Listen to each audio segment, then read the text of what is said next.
कि योगी के इस फैसले का जो विरोध है वो कौन कर रहा है। वो एलजीपी तक ने किया है, चिराग पासवान ने, जेडीयू ने किया है, आरएलडी ने किया है और सारा यानी जिनके दम पर सरकार चल रही है वो सारे इसके खिलाफ है। एक दूसरे में होड़ लगी है, ज्यादा कट्टर कौन अपने आप को दिखाएगा। उस होड़ की वजह से जो नुकसान है वो जनता को उठाना पड़ेगा। स्टेशन पर हिंदू पानी और मुस्लिम पानी बिकता था, उसको खत्म किया गया। सार्वजनिक स्थानों पर चाहे वो धार्मिक विभेद हो या जाति का विभेद हो, उस पर रोक लगाई गई, क्योंकि ये फैसला सिर्फ मुसलमानों को निशाना नहीं बनाएगा। आप कल्पना करिए कि कोई दलित अपना नाम लिख के कौन सा धंधा कर सकता है। जिस तरीके की स्थितियां इस देश में बन रही हैं, गोभी आलू टमाटर के भी अपने आधार कार्ड होंगे और उनमें लिखा होगा कि ये वाला गोभी हिंदू है, ये वाला मुस्लिम है, आप दोनों में से कोई भी खरीद सकते हैं।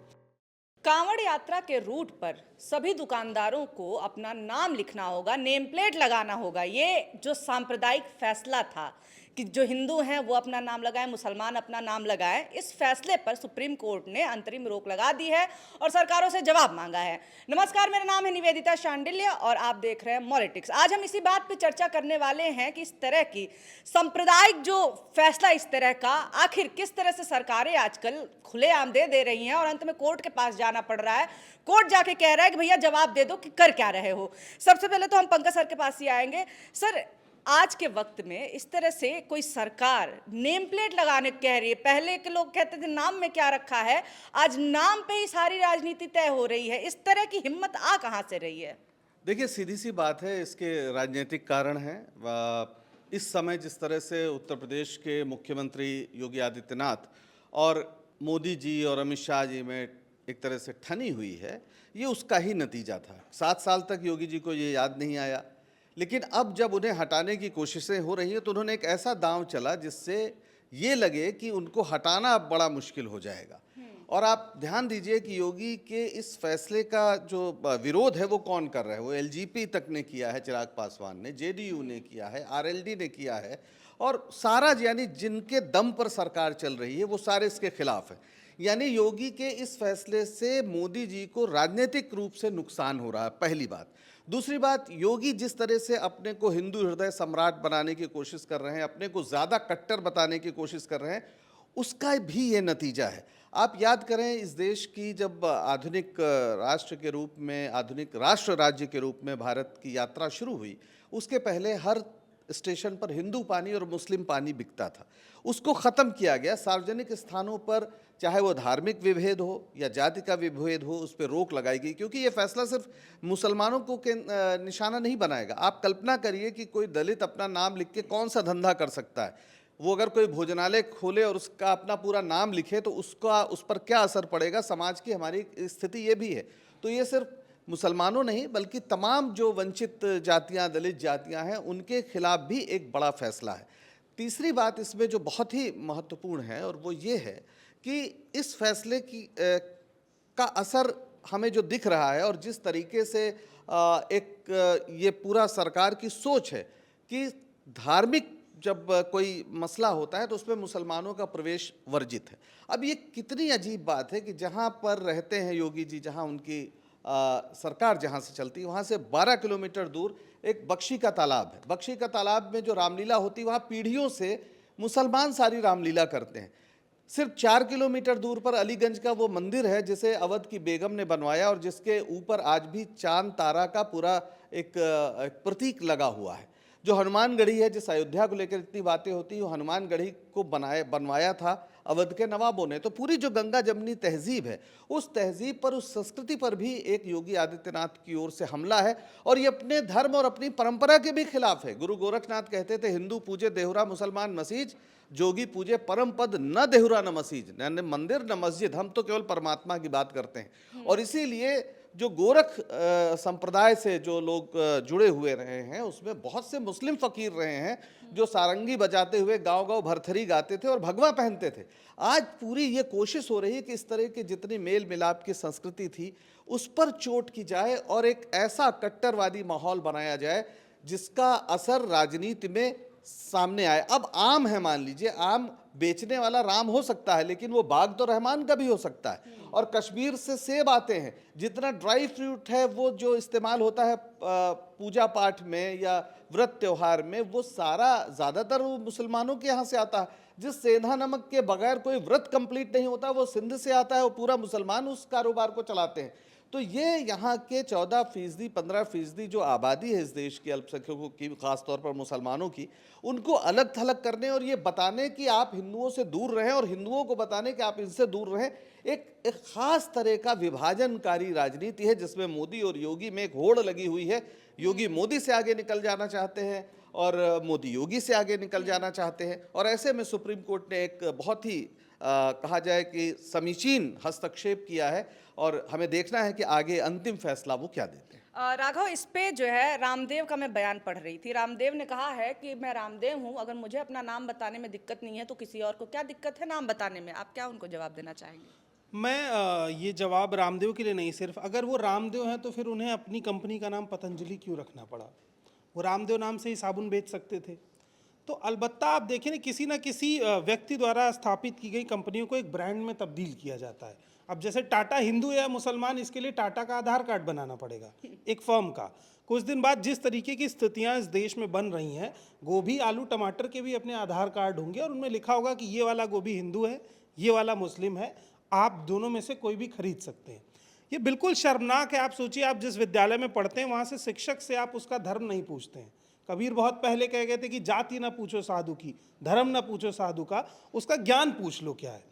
वर्तमान समय में जो सरकार उत्तर प्रदेश में बैठी है, जो उत्तराखंड में बैठी है, उत्तराखंड वैसे भी हिंदू मुस्लिम एजेंडे का एक लैब बन के उभरा है पिछले 4-5 सालों में।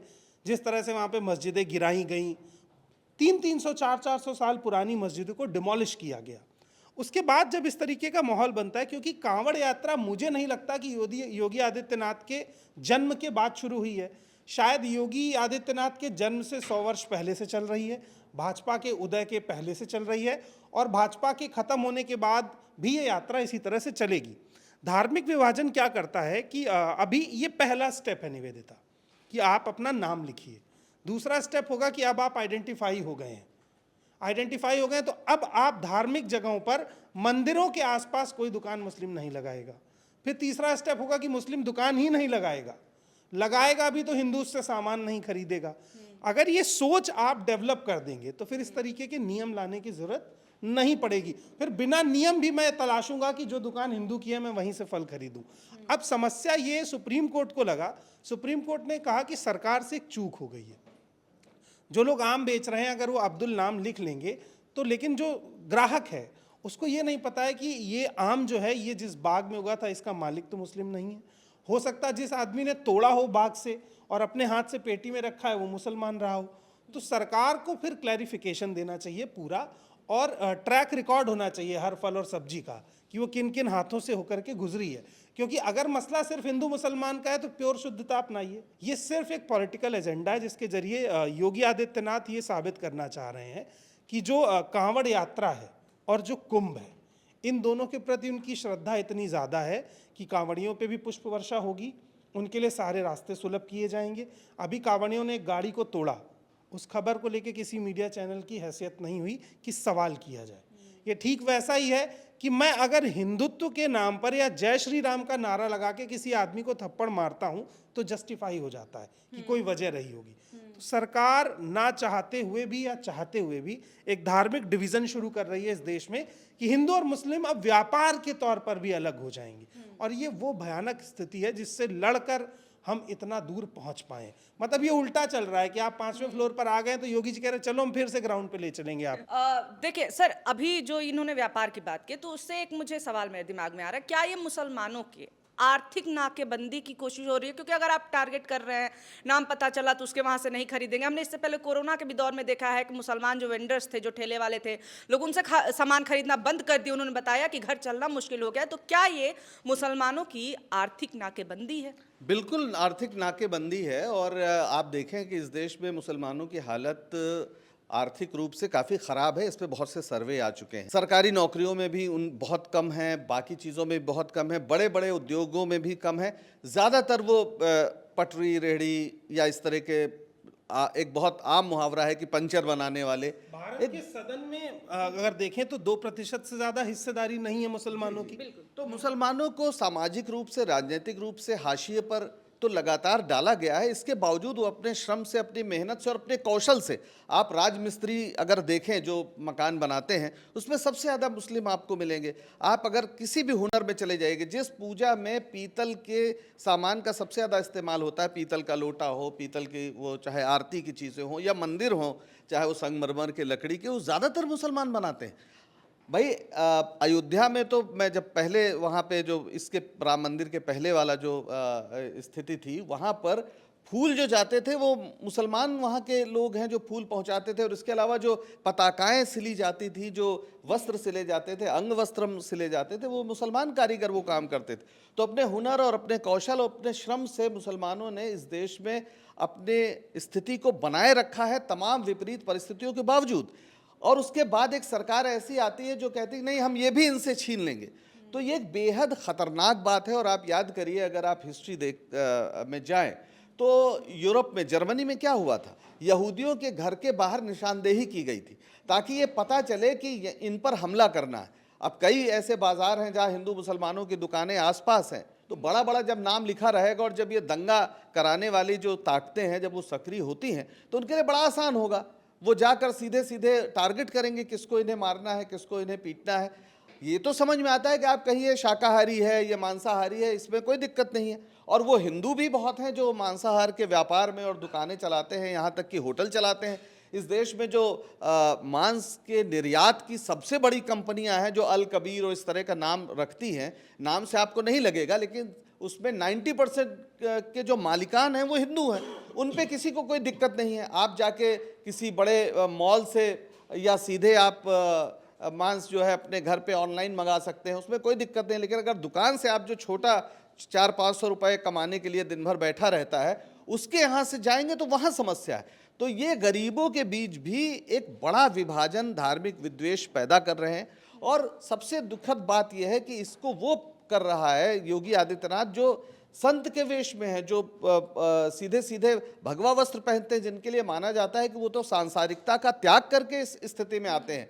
भाई कबीर ने पूछा ही है ना कि जो तो तुर्क तुर्कनी जाया, अंदर खतना क्यों न कराया, जो बामन बमनी का जाया, आन रास्ते क्यों ना आया। विज्ञान हमारा बताता है कि हम सबके अंदर डीएनए हो या जो ब्लड ग्रुप्स हैं वो किसी में भी हो सकते हैं, वही हिंदू में होता है, वही मुसलमान में होता है। इसीलिए हम खून चढ़ाते वक्त इस बात का ध्यान नहीं रखा जाता। तो विज्ञान हमें बताता है कि मनुष्य और मनुष्य में कोई भेद नहीं, हमारा संविधान बताता है मनुष्य और मनुष्य में कोई भेद नहीं। और हमारे धर्म में भी एक बड़ी परंपरा, जैसे मैंने गुरु गोरखनाथ की कही, आदि शंकराचार्य जो कहते हैं कि जो जीव है और परमात्मा है उसके बीच कोई अद्वैत नहीं है। वो ये नहीं कहते हिंदू और परमात्मा में, वो कहते हैं जीव और परमात्मा में कोई अद्वैत नहीं है। तो मुसलमान भी जीव है और वो तो कहते हैं वो साक्षात ईश्वर ही है। तो अगर वो ईश्वर है तो मुसलमान भी ईश्वर है।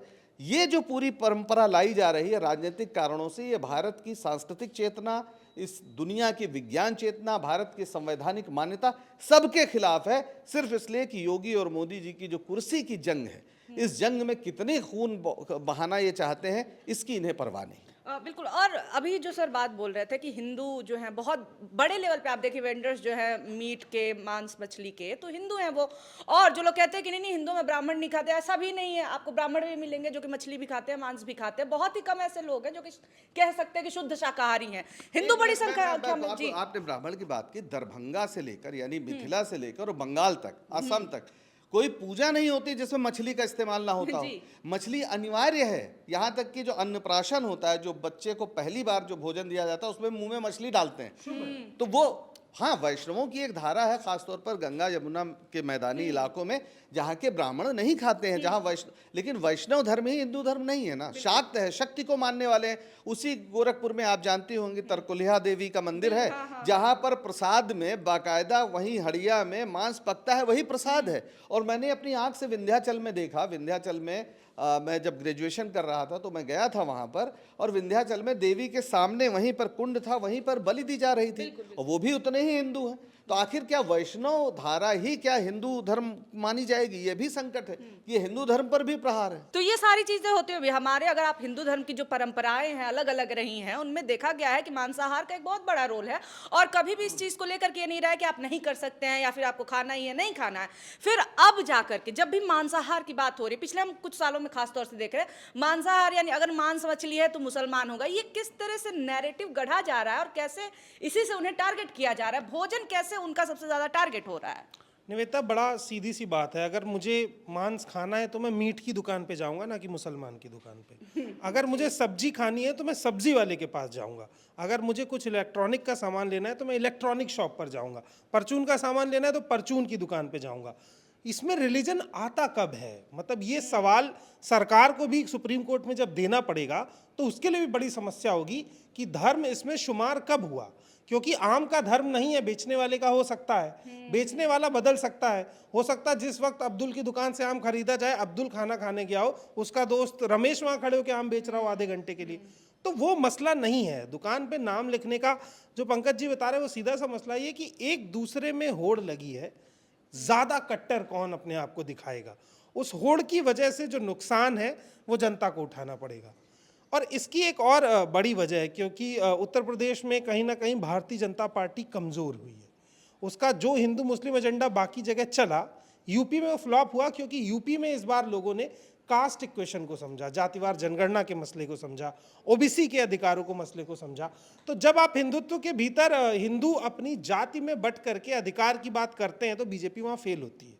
यूपी में फेल हुई तो अब बीजेपी यूपी में फिर हिंदू बनाम मुस्लिम क्रिएट करना चाहती है, और कांवड़ यात्रा से बेहतरीन ऑप्शन योगी आदित्यनाथ के पास नहीं है, क्योंकि वो एक ऐसा कार्ड है, अगर उस समय आप ये खेलते हैं तो भारत की एक बहुत बड़ी आबादी शिव से, कांवड़ यात्रा से कनेक्टेड है, और उसका लाभ राजनीतिक तौर पर उत्तर प्रदेश में मिलेगा, ये भी तय है। और उस लाभ के लिए फैसला लाया गया। ये पहले से पता था कि कोर्ट इसका विरोध करेगा, क्योंकि संविधान तो इस देश में है ही, वो तो नहीं कहेगा। वो तो वोट को एक सिंगल आदमी गिन रहा है ना, हिंदू का वोट एक है, मुसलमान का वोट एक है, सिख का एक है, ईसाई का एक है, मोदी का एक है, योगी का एक है, आपका भी एक है, मेरा भी एक है। तो कोर्ट तो इंटरवीन करेगा, उससे विवाद होगा। विवाद होगा तो ये कहेंगे नहीं भाई हम तो हिंदुओं के साथ खड़े हैं, हिंदू कहेंगे आप हमारे साथ खड़े हैं तो हम वोट आपको देंगे। यही पिछले 10 साल से इस देश में हो रहा है। निवेदिता, आखिरी में एक चीज बहुत जरूरी बताना है कि जिस शिव के नाम पर सब हो रहा है, कांवड़ यात्री शिव पर जल चढ़ाने जाते हैं। शिव कैसे देवता है? शिव सह अस्तित्व के प्रतीक हैं। आप बताइए, शंकर जी के गले में जो हम शिव परिवार देखते हैं वो क्या है? शंकर जी के गले में सांप है, सांप खाता है मोर जो कार्तिकेय का वाहन है, और जो चूहा है वो सांप खाता है।